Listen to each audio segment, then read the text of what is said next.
According to St. Matthew, chapter 22, verses 1 to 14, Jesus again used parables in talking to the people. The kingdom of heaven is like this. Once there was a king who prepared a wedding feast for his son. He sent his servants to tell the invited guests to come to the feast, but they did not want to come. So he sent other servants with this message for the guest. My feast is ready now.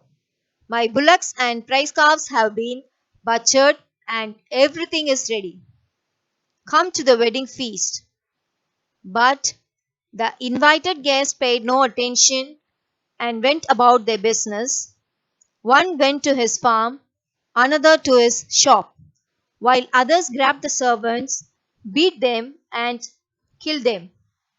The king was very angry, so he sent his soldiers, who killed those murderers and burned down their city.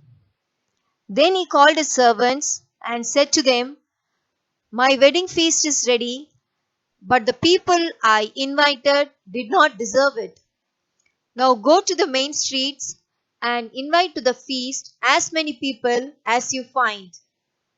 So the servants went out into the streets and gathered all the people they could find, good and bad alike, and the wedding hall was filled with people. The king went in to look at the guest and saw a man who was not wearing wedding clothes. Friend, how did you get in here without wedding clothes? The king asked him, but the man said nothing. Then the king told the servants, Tie him up hand and foot and throw him outside in the dark. There he will cry and grind his teeth. And Jesus concluded, Many are invited, but few are chosen. Thanks be to God.